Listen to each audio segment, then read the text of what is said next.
오늘 저는 우리가 읽은 본문 말씀 신명기서 17장 14절에서 20절까지의 말씀을 가지고 하나님께서 말씀하시는 왕의 자격이라는 제목으로 이 말씀을 선포하길 원합니다. 오늘 본문 말씀을 보시면 이 하나님께서 알려주신 것은 크게 세 가지로 볼 수가 있습니다. 왕의 자격, 그리고 금지되어 있는 규정, 그리고 통치의 이념, 이렇게 세 가지로 요약을 할 수가 있겠습니다. 이것을 통해서 이 하나님께서 그의 백성인 이스라엘 백성에게, 그리고 지금 저와 여러분에게 이 말씀하시고자 하는 그 메시지를 제가 말씀을 통해서 함께 나누기를 원합니다. 먼저 왕의 자격 조건을 정해 놓으신 것을 보게 됩니다. 저희가 읽은 본문 17장 15절 말씀을 보시면 반드시 하나님이 택하신 자여야만 했다라는 것입니다. 왜 그렇습니까? 그것은 바로 왕을 통해서 이 모든 백성에게 하나님의 뜻을 공포하고, 그리고 이것을 지키면서 이 온 나라가 이 가운데 나아가야 했기 때문에 그렇습니다. 이처럼 세상을 통치하는 것은요, 그 나라의 지도자 혹은 왕이지만, 그러한 왕들을 다루시고 주장하시는 분은 바로 여호와 하나님이시다라는 것을 우리에게 먼저 분명하게 말씀하고 있습니다. 때문에 하나님의 택하신 거룩한 백성을 통해서 이 세계가 움직이고 역사가 이루어져 온 것임을 우리는 부정할 수가 없습니다. 자, 따라서 이 하나님께 택함을 받은 사람이 왕이 되는 것은요, 거듭 말씀드립니다만 아주 중요한 그러한 부분이었습니다. 이 그리스도인은 하나님의 부르심 앞에서 그의 말씀을 따라서 세계 열방을 통치할 수 있는 그러한 자격이 부여가 되었습니다. 지금도 하나님께서는요, 하나님의 일을 하시고 세상을 주님께로 이끌 그러한 일꾼들을 찾고 계시고, 이 택하신 사람들을 통해서 열방을 구원으로 이끌고 계신 것을 여러분 먼저 분명하게 믿으실 수 있기를 바랍니다. 두 번째로, 이 같은 형제에서 왕권이 주어져야 한다라고 말씀하고 있습니다. 이것은 핏줄을 중요시하거나 귀천을 따지는 것이라고 생각할 수가 있는데, 그런 것이 아니고 어릴 때부터 하나님 안에서 함께 자라고 말씀을 배우고 하나님의 말씀에 순종하여서 하나님을 경외하는 것을 배운 자들을 뜻하고 있는 그러한 말씀입니다. 오늘도 하나님께서 우리를 사용하시고 이끌어 주십니다. 그 하나님에 대한 사랑과 그리고 그러한 열정이 우리 안에 날마다 더해져 가고 충만해져 갈 때에 우리는 하나님의 비전과 사명을 우리가 마땅히 감당할 수가 있다라는 것입니다. 자, 그렇다면 우리 왕이 지켜야 할 이 금지 규정에 대해서 한번 살펴보겠습니다. 왕은 나라의 모든 것을 다 제어할 수 있는 그러한 통치력을, 권력을 부여받은 인물입니다. 하지만 이런 왕들에게도 하지 말아야 할 것이 있다는 것을 우리가 말씀을 통해 알게 됩니다. 자, 그 첫 번째 말씀을 보면은 첫 번째로 병마를 많이 두지 말라라고 오늘 본문에서 말씀하고 있습니다. 무슨 말입니까? 다시 말씀드리면 많은 군사를 모집하지 말라는 것입니다. 군사가 여러분 그 나라를 지키는 것은 이건 너무나 당연한 겁니다. 그런데 하나님께서, 우리가 믿는 그리스도인들은 하나님께서 나라를 통치하시고 지키신다는 것을 우리가 믿어야 됩니다. 군인들이 지키는 게 아니고 하나님께서 그들을 사용하셔서 결국에는 하나님께서 지키시고 통치하신다라는 그런 믿음을 우리 그리스도인들은 가져야 하는 것이죠. 하나님의 보호 아래 나라가 안전한 것이지 어떤 사람의 힘이나 의지가 아니다라는 것입니다. 그리 하여서 사람이 아닌 오직 여호와 하나님을 바라보고 의지하며 나아오라고 하는 그러한 말씀입니다. 아울러 병사를 모집하면 그 병사는요, 가족을 떠나야 했습니다. 그리고 남성이 유일한 이 생계 부양 권리가 있던 그 시절에는 이들이 가족을 떠나면 어떻게 되겠습니까? 상식적으로. 그의 가족에게는 어마어마한 영향이 미칠 수밖에 없다는 거죠. 하지만 중요한 것은 이렇게 연약한 백성을 위하시고 사랑하시는 분이 바로 하나님이시고, 바로 그러한 하나님 아버지의 마음이 이러한 하나님의 자녀를 돌보시고자 하는 그러한 마음이다라는 것입니다.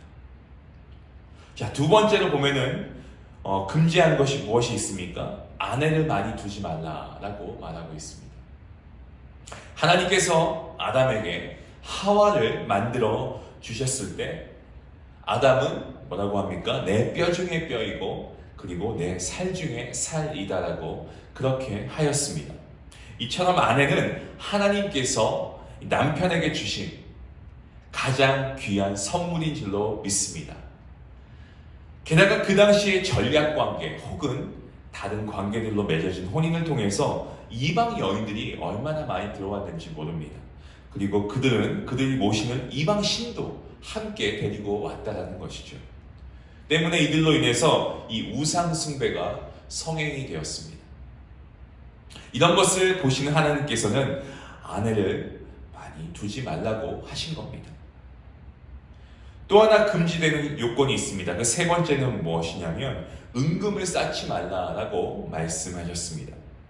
이 은금이라고 하는 것은 무엇을 말씀하냐면 이 결과적으로 봤을 때는 이 백성들의 세금을 언급하고 있는 말씀입니다. 이 은금을 쌓아 놓는다라고 하는 말씀은요, 결국 세금을 착취해서 나누지 않는 것을 뜻합니다. 불법을 행하는 겁니다. 하나님의 뜻에 반하는 것이 이러한 불법에 행하는 행동과 동일하다고 말씀하고 있습니다. 하나님께서 택하신 사람을 왕으로 세운 것은 맞습니다. 하지만 그들이 날마다 마음에 새기며 국정을 치리해야 할 그러한 통치 이념들도 오늘 본문 말씀에 기록되어 있습니다. 자, 그것들을 한번 이제 살펴보겠습니다. 그 첫 번째는요, 율법서를 등사해서 옆에 두고 주야로 묵상할 것을 말씀하고 있습니다. 그냥 옆에 두는 게 아니고 가까운 곳에 두고 날마다 읽고 마음에 새겨야 한다라는 것입니다.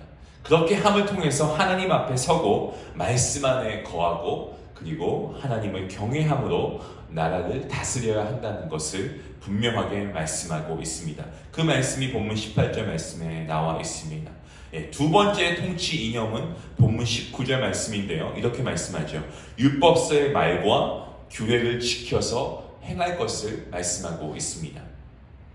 이 율법서를요, 단지 읽는 것으로 끝나지 말고 묵상하는 것에만 그치지 말고 더 나아가서 먼저 행함으로 백성에게 몸소 보여주고 실천해야 하는 것이 이 왕이 되어야 한다는 것입니다. 이렇게 날마다 말씀 안에서 하나님의 뜻을 알아가고 하나님의 뜻에 순종하여서 이 경외함으로 나라를 다스리고 민족을 이끌어가는 것, 이 왕을 통해서 백성들에게 하나님의 뜻이 골고루 전달되고 또 나라 전체가 하나님의 뜻에 합한 방향으로 나아가는 것, 이것이 하나님께서 원하시는 나라의 통치 이념이다라는 것을 오늘 본문 말씀에서 분명하게 말씀하고 있습니다. 하나님의 택하심을 받은 왕이 한 나라를 이끌어갈 때 하나님의 말씀을 주야로 묵상하며 이것을 지켜 행한다라고 한다면 그 왕은 교만하지 아니하고 그리고 명령에서 떠나서 좌로나 우로나 치우치지 아니하고 왕과 또한 왕의 자손이 왕위에 있는 날이 영구할 것이다 라는 것을 하나님께서 분명하게 약속하고 있는 것을 우리가 주목해야 됩니다. 지금도 지도자의 최고 덕목이라고 일컫는 것은 제가 믿기로는 겸손함이라고 생각합니다. 무슨 말입니까? 저의 주인은 하나님이시고 저는 하나님께서 위탁하신 청지기일 뿐입니다 라고 하는 이러한 겸손함의 덕목이 지도자의 최고의 덕목인 것입니다. 나라의 지도자가 이같이 마음으로 나라를 다스린다고 한다면요, 그는 결코 교만해지지 않을 것입니다. 왜? 자신이 나라를 통치하고 있는 것이 아니고 자신을 통해서 결국에는 왕의 왕이신 하나님께서 나라를 통치하고 계시다는 것을 믿기 때문에 교만할 수가 없는 거죠. 그리고 오늘 말씀 안에서 좌로나 우로나 치우치지 않기 때문에 이 영적인 분별력을 가질 수가 있습니다. 때문에 분명하고 확실한 그런 비전을 가지고 순종하면서 나아갈 수가 있습니다. 오늘 말씀이 무엇을 말씀합니까? 왕은 그 스스로가 왕이 될 자격이 있기 때문에 스스로 왕이 된 것이 아닙니다.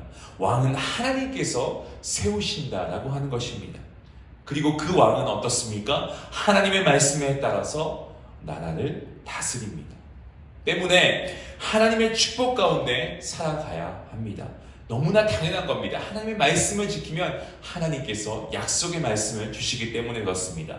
너무나 당연한 논리인 것 같은데 왜 이스라엘은 멸망을 당할 수밖에 없었을까요? 왜 그렇습니까? 왜냐하면 그들 스스로 하나님의 말씀을 거역했기 때문입니다. 그리고 그들이 받은 모든 권리 또한 이를 통해서 다 포기했기 때문에 그렇습니다.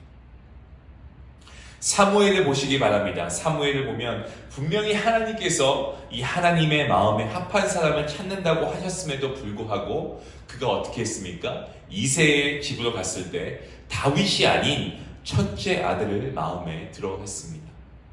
외향적인 그의 모습을 보고 그렇게 판단한 것이었습니다. 그리고 사울을 하나님이 택하셨을 때도 이 사무엘은 인간적인 눈으로 이 사울을 봤습니다. 그의 겉모습을 취했다라는 말씀입니다. 그것이 다가 아닙니다. 우리가 잘 알고 있는 다윗은 어떻습니까? 역대상 21장 말씀을 보시면 인구 조사를 시작하고 있는 말씀이 나오고 있는데요. 이 요압의 만류에도 불구하고 여러 달에 걸쳐서 인구 조사를 감행합니다. 하나님을 신뢰하지 못하고 그리고 인간을 신뢰하고 자신의 힘을 믿은 결과로 무려 7만 명이 죽음을 당했습니다. 솔로몬은 어떨까요? 솔로몬은 아내가 1000명이었습니다. 그리고 그 아내들이 데리고 온 이방신들로 인해서 온 나라의 우상 숭배가 난무하게 되었습니다. 북이스라엘에는 19명의 왕이 있었습니다만 어느 누구도 여호와 보시기에 합당치 않았습니다. 남유다에는 20명의 왕이 있었지만 불과 4명, 5명을 제외하고는 여호와 보시기에 선한 왕이 없었다라고 말씀이 기록하고 있습니다. 이처럼 하나님께서 우리를 사랑해 주시고 그리고 보호해 주지 않는 것이 아니고요. 하나님 말씀에 귀 기울이지 않고 순종치 않았기 때문에 하나님의 보호하심으로부터 멀어지고 멸망당할 수밖에 없었던 이스라엘 백성들을 우리가 주목해서 봐야 할 것입니다. 아담과 하와를 하나님께서 창조하실 때는요, 특별한 의미를 두고 선택하셨습니다. 수많은 피조물 중에서도 구별해서 인간을 택하시고 인간으로 하여금 그 피조물을 다스리고 정복할 수 있는 권리를 부여하셨습니다. 하지만 아담과 하와는요, 하나님의 약속을 지키지 않았고 불순종했다는 것을 우리가 보게 됩니다. 하나님께서는 우리가 이 세상을 다스리길 원하십니다. 하지만 그 전에 자격을 주시고 금기사항 그리고 또한 지켜야 할 것들을 우리에게 말씀하고 계십니다. 오늘 저와 여러분들은 하나님이 택하신 족속이고 왕같은 제사장인 줄로 믿습니다. 주 예수 그리스도와 한 몸을 이룬 이 믿음의 공동체인 것입니다. 하나님을 바라보고 하나님의 말씀을 순종하고 열방을 구원하고 축복하며 이끌어가라고 허락하신 그 사명 아래에서 우리는 우리 자신을 먼저 돌아봐야 합니다. 왜 세상은 불평등할까? 왜 세상은 전쟁과 기아에 허덕이고 있을까? 왜 나의 삶은 계속해서 각박해져 가는 것일까?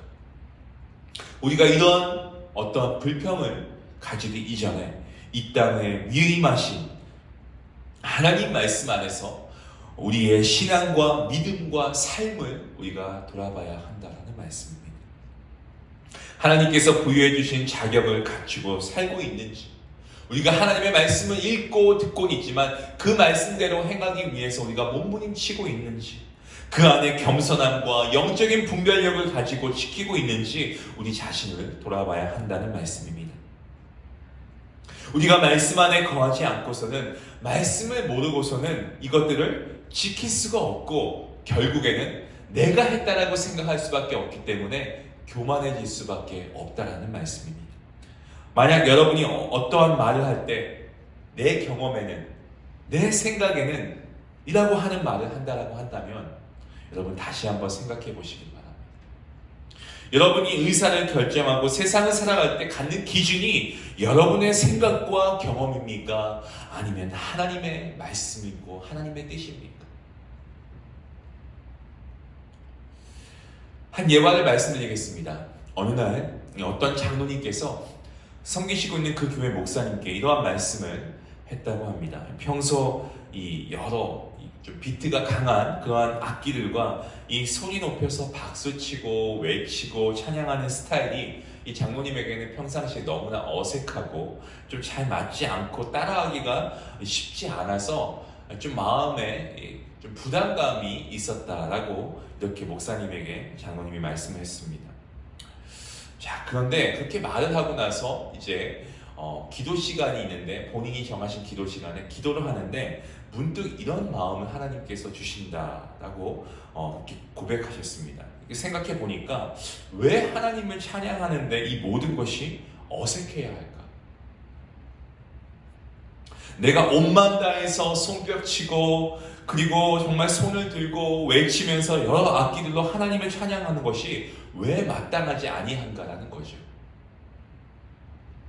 어떤 악기로든 하나님께 영광을 돌린다라고 하면 그것은 하나님을 찬양하는 도구가 된다는 거죠. 이런 생각이 장로님의 마음속에 들고 나니까 그 뒤부터는 어떠한 찬양의 스타일이든 하나님께 영광 돌리는 그 중요한 그 마음이, 그 중심이 중요하다고 생각하니까 찬양의 스타일과는 관심 없이 이 찬양의 은혜가 되기 시작한다라는 그러한 말씀을 하셨다라고 합니다. 이처럼 나의 경험과 어떠한 나의 생각이 하나님의 말씀을 우리가 기준으로 삼는 것을 침범해서는 안 될 것입니다. 무엇을 하든지 간에, 무엇을 먹고 마시든지 간에 우리가 하나님의 영광을 위해 해야 할 줄로 믿습니다. 그리고 중요한 것은 우리의 생각의 기준이 중요한 것이 아니고 하나님의 말씀에 의거해서 하나님의 말씀이 기준이 되는 삶을 살아가야 할 줄로 믿습니다. 사랑하는 성도 여러분, 하나님 말씀에 귀 기울여서 말씀을 묵상하는 시간을 우리가 더 많이 가질 수 있길 원합니다. 말씀을 가까운 데 두고 날마다 주야로 묵상하면서 하나님을 경외하는 마음을 가지시고 하나님의 말씀을 지켜 행하는 그러한 능력 있는 그리스도인들이 될 수 있기를 주님의 이름으로 간절히 축원합니다. 그리하여서 말씀의 약속과 축복 가운데 이끄시는 그러한 하나님을 경험하실 수 있길 바라고, 여러분뿐만 아니고 여러분의 자손과 후손 대대의 모두에게 하나님의 이 놀라우신 말씀의 축복과 인도하심이 여러분의 삶 가운데 충만할 수 있기를 주님의 이름으로 간절히 축원합니다. 기도하시겠습니다.